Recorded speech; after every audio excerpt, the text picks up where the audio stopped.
프로들의 달리기, 선수들의 달리기와 아마추어, 동호인들의 달리기 다 똑같은 달리기인데 달리는 자세를 보면 프로들, 선수들 같은 경우는 달리는 모습이 굉장히 일관되게 비슷한 폼을 보여주고요.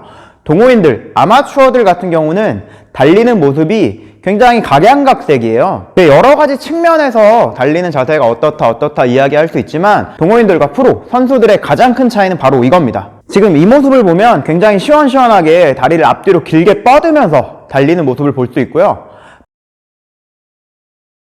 반대로 이 자세 같은 경우는 달리는 앞뒤의 다리 폭이 그렇게 크지 않고 길게 뻗어지지 않습니다. 굉장히 보폭이 좁게 달리는 모습을 보여주고 있죠. 자, 그러면 단순히 선수들처럼 프로처럼 멋있게 뛰고 달리기 기록을 늘리기 위해서는 다리를 앞뒤로 길게 벌려라 라고 그렇게만 이야기할 수도 있는데 다리를 앞뒤로 길게 잘 벌리기 위해서는 세 가지를 신경 써야 됩니다. 첫 번째, 발가락으로 밀어준다. 두 번째, 상체를 살짝 숙여준다. 세 번째, 무릎을 최대한 피면서 땅을 밀어준다. 이렇게 세 가지를 신경 써주시면 됩니다. 자, 첫 번째, 발가락으로 밀어준다라는 거는 발가락의 어디를 밀어주냐가 굉장히 중요한데요. 발은 굉장히 많은 뼈로 이루어져 있는데요. 그 중에서도 바로 이 부분이거든요. 이 부분. 여기 가장 튀어나와 있고 도드라져 있는 부분 보이시죠? 이 부분이 바로 중족골이라고 하는 뼈에서 중족골두라고 불리는 지표입니다. 그 중에서도 가장 중요한 부분은 엄지발가락의 중족골두라고 불리는 부분입니다. 엄지발가락의 중족골두 같은 경우는 나머지 네 발가락보다도 훨씬 더 크고요.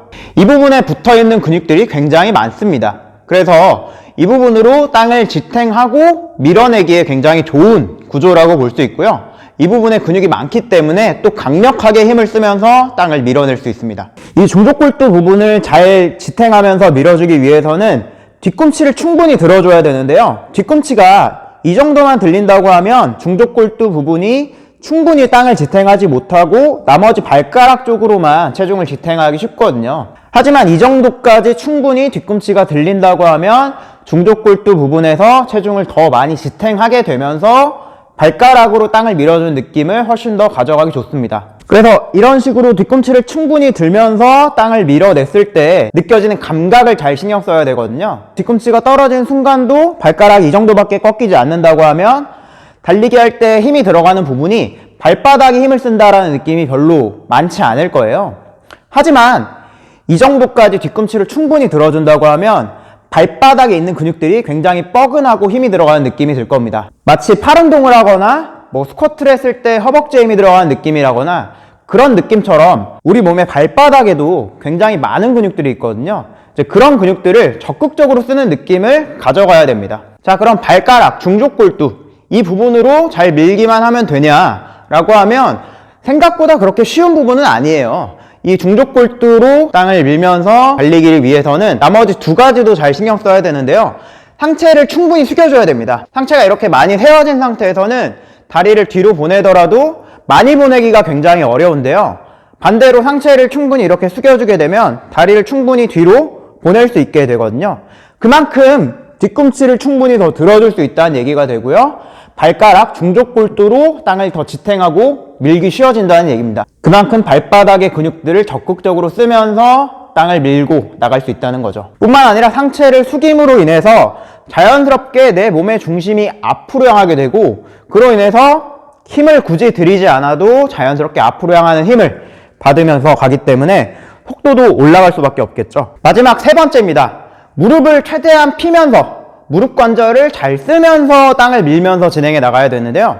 기본적으로 달리기는 땅을 얼마나 강하게 밀어서 내 몸을 앞으로 진행해 나가느냐가 굉장히 중요한 운동인데요. 땅을 미는 힘이 강할수록 그만큼 내 몸이 더 앞으로 많이 진행해 나갈 거고요. 그걸 빠르고 강하게 반복하게 되면 자연스럽게 속도가 올라가게 된다라고 보시면 될 것 같아요. 따라서 기본적으로 하체 근력 자체가 굉장히 중요한데 그 근력을 잘 활용하기 위해서는 무릎이 이렇게 구부러진 상태로 앞으로 진행해 나가게 되면 다리의 많은 근육들을 충분히 쓰지 못하는 상태거든요.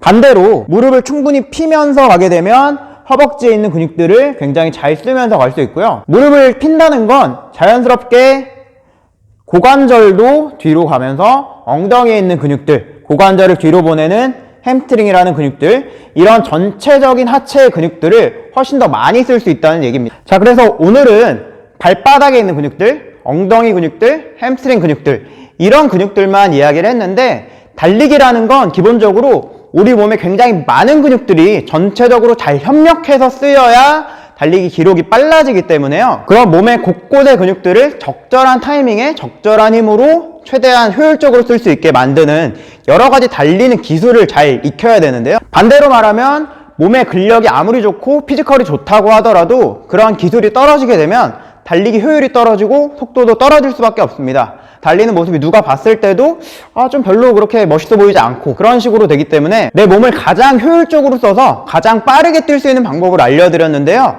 발가락으로 땅을 밀어주고 상체를 살짝 숙여주고 무릎을 충분히 피면서 밀어주는 이 세 가지를 잘 신경 써주시면 여러분들의 기록은 훨씬 더 빨라지게 될 거고요. 달리는 자세도 누가 봤을 때 되게 깔끔하고 멋있게 달린다 라는 그런 인상을 심어줄 수 있을 겁니다. 두 가지 달리는 자세 비교해서 보면서 마무리하겠습니다. 왼쪽 자세를 보면 굉장히 편안해 보이죠? 별로 힘을 들이지 않는 자세입니다. 사실 동호인들은 이 정도만 해도 나쁘진 않은데요. 어느 정도 속도를 내고 기록을 올리고 싶으신 분들은 이 수준 이상으로 넘어가야 됩니다. 오른쪽처럼 충분히 다리를 앞뒤로 움직여야 돼요.